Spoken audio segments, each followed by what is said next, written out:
Garder un œil chez soi, même à distance. Surveiller sa maison, ses animaux, c'est la promesse des caméras de vidéosurveillance. De toute taille, discrètes et autonomes, elles se multiplient dans nos intérieurs.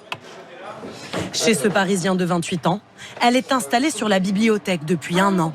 Pour la poser avec un kit anti-intrusion, il a fait appel à ce prestataire. Donc là, vous pouvez gérer votre champ de vision si vous voulez écarter. Grâce à une application reliée à la caméra, il voit en temps réel ce qu'il se passe chez lui. Dès que je suis arrivé dans l'appartement, la première chose que j'ai faite, c'est j'ai pris un système de sécurité. Ça m'arrive de dire tiens, je vais regarder ce qui se passe chez moi, si tout va bien, s'il n'y a pas un petit truc qui arrive. Pour moi, c'est vraiment un sentiment de sécurité et un sentiment d'être paisible. Une tranquillité qui a un coût. J'ai dû payer 399 en fait pour l'installation, tout inclus, et je paye une 40aine d'euros par mois pour ce service. Le marché de la vidéosurveillance est estimé à 1 milliard d'euros en France. Dans ce magasin de bricolage, nombreux sont les clients déjà équipés ou tentés. C'est essentiel.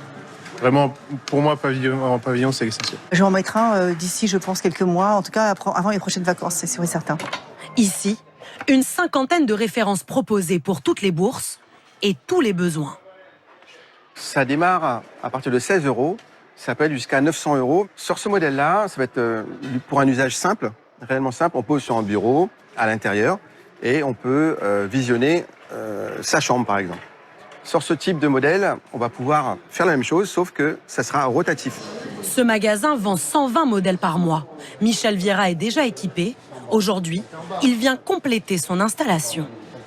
Je n'ai qu'une petite caméra, mais celle-ci étant possible à l'extérieur, ça nous permet de voir à distance si quelque chose est abîmé ou s'il y a nécessité d'appeler les voisins.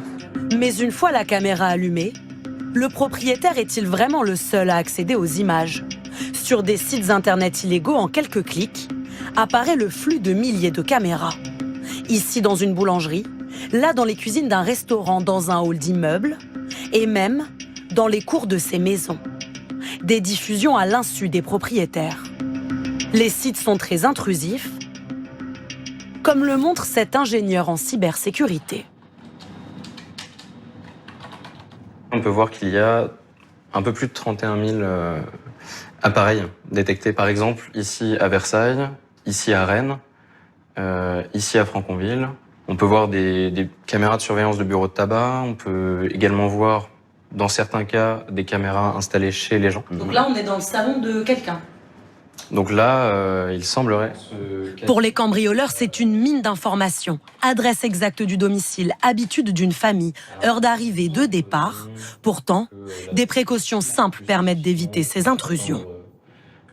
Si votre caméra est accessible sur votre téléphone lorsque vous êtes loin de chez vous, cela signifie que la caméra est exposée sur Internet. Dans ce cas-là, il faut faire extrêmement attention au mot de passe et à la complexité du mot de passe qui vous permet d'accéder à cette caméra. C'est l'une des seules barrières qu'il y a entre un potentiel attaquant et votre vie privée. Et faire attention aux constructeurs et aux mises à jour de sécurité. Des gestes essentiels alors que les Français sont de plus en plus équipés. En 2019, 10% des foyers possédaient au moins une caméra.